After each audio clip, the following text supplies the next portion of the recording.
Olá, meu amigo, minha amiga, bem-vindos ao Portal do José. Olha, já somos quase 100 mil pessoas, uma coisa extraordinária, tá? Com tanta gente que fica navegando por aí, chega até o nosso portal e aqui você já sabe, né? Nós sempre fazemos reflexões sobre temas que você não vê na grande mídia ou a gente critica a forma como a grande mídia tenta passar a sua visão para a população de uma maneira geral. Se você chegou agora, então se inscreva, porque aqui nós sempre temos esse tipo de interatividade. As pessoas entram no nosso portal, eu leio todas as mensagens, tento responder todas elas, mesmo quando eu não respondo, eu leio, gente. E estou aprendendo muito com mensagens, links, dicas que vocês mandam aqui para o portal, tá?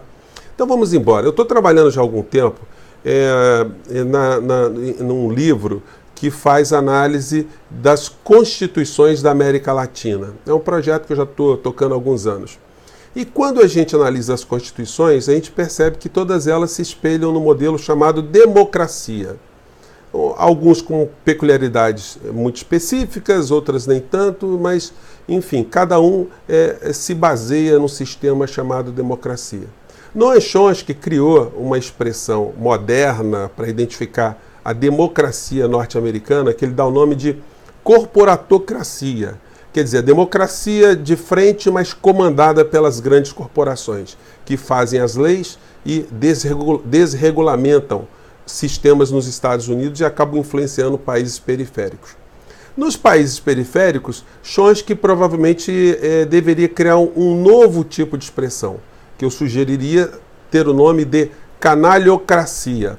A canalhocracia são os canalhas que se utilizam do sistema democrático para imprimirem cada vez mais benefícios para os seus grupos políticos, seus grupos econômicos e grupos internacionais, grupos financistas. Uma das ferramentas fundamentais de você manter um povo no atraso é você sonegar a educação desse povo. Não é à toa que a gente tem o ministro da Educação que a gente tem e as pessoas cuidando na cultura que a gente tem no Brasil hoje. Mas isso não é um fenômeno só do Brasil, não. Em outros países isso também tem acontecido para que esses países jamais consigam se desenvolverem, né?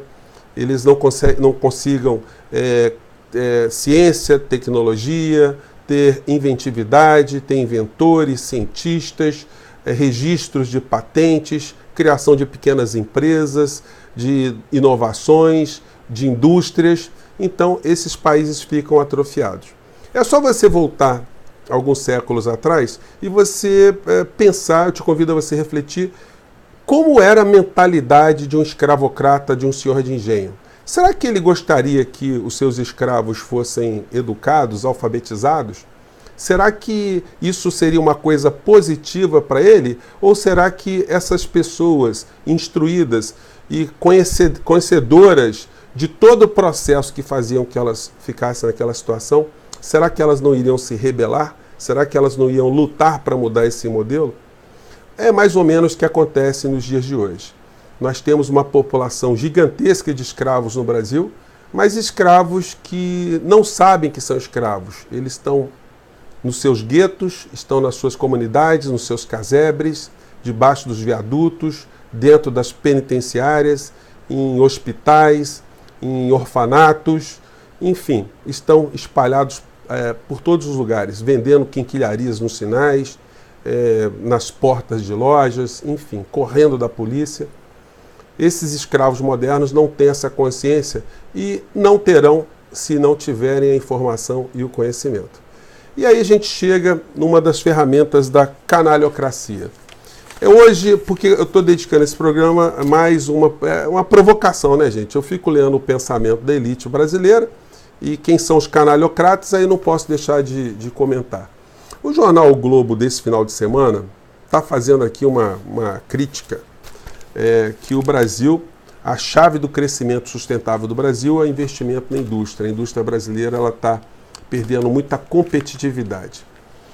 E, obviamente, se a indústria brasileira está perdendo competitividade, é porque nós não temos geração de conhecimento de uma forma muito grande no nosso país. Eu pergunto a você, qual é a contribuição que as organizações Globo, a família Marinho, fizeram para a educação no nosso país de uma maneira muito efetiva? Qual a campanha permanente a favor de uma educação integral, universal, de qualidade que se fez aqui no Brasil através dos grandes meios de comunicação? Muito pelo contrário. Aqui no Rio de Janeiro, quando a gente teve um programa de educação comandado pelo governador Brizola, pelo educador Darcy Ribeiro, com o projeto arquitetônico de Oscar Niemeyer, as organizações Globo combateram esse projeto, os 2 mandatos do governador Brizola, de uma forma impiedosa. E ele não tinha nem direito de defesa, naquela época não tinha internet, então o pau cantava bonito. Moral da história. Tanto fizeram crítica que eles conseguiram proporcionar a eleição de uma pessoa como Moreira Franco, que foi o cara que destruiu o programa de educação aqui no Rio de Janeiro. Quando a gente tem arrastão, a gente tem bala perdida, a gente tem uma delinquência no Rio de Janeiro que salta aos olhos, isso tem muito de explicação na falta de oportunidade, de sonho, de condições para esses jovens todos. E a coisa se repete muito no Brasil. Esse problema que a indústria brasileira está sofrendo, o Jornal Nacional, os telejornais não vão noticiar, né, não vão enfatizar. Mas o saldo das exportações brasileiras caiu 94% e chega ao menor nível em 5 anos.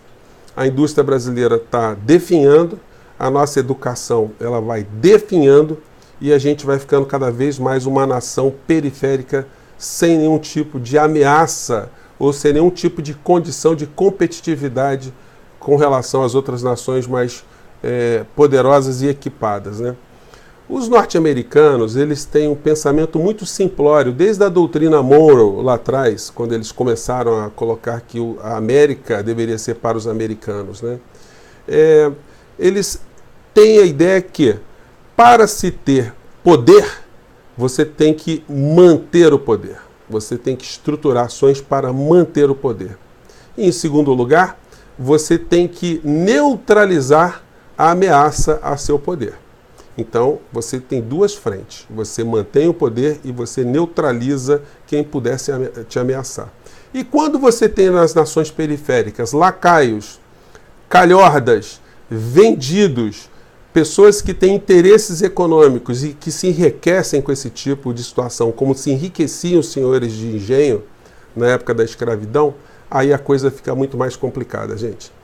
Então, o nosso país ele só vai encontrar algum tipo de redenção depois de muito tempo investindo em educação, muito tempo a gente mudando a forma de enxergar a economia, de enxergar prioridades para o nosso país, porque se isso não for feito, a gente de fato vai continuar numa situação de muito atraso. Mas é por isso que a gente está aqui, né? Eu, você e as pessoas que estão pensando dessa forma. Se a gente não dá um peteleco, se a gente não dá a nossa contribuição, se a gente não convida as pessoas a esse tipo de reflexão, a ignorância vai prevalecer. E se você tem dúvida ainda, e a questão não é nem pessoal, gente, com as organizações Globo. Toda hora alguém também me critica porque eu estou batendo muito nisso, né? Mas é porque é uma engrenagem que precisa ser neutralizada nessa máquina de imbecilização e de deseducação no nosso país. A presidência da República é apenas um dado. A presidência da República é apenas mais uma engrenagem nesse motor malévolo também. E que, como eu já salientei em outros vídeos, né, apenas obedece ao que é ditado de fora para dentro. Ruim de nós que temos pessoas que se servem, se prestam a esse papel. Mas a gente está aqui para jogar luz sobre essas questões. E vem aí o Big Brother número 20, né? Se você está achando que eu estava de brincadeira, é só você ver qual é a contribuição que os meios de comunicação dão para a inteligência, a cultura e o conhecimento do povo brasileiro. Gente, eu fico por aqui. Mande suas críticas, sugestões e vamos embora com o nosso portal para frente, tá bom? Um abraço.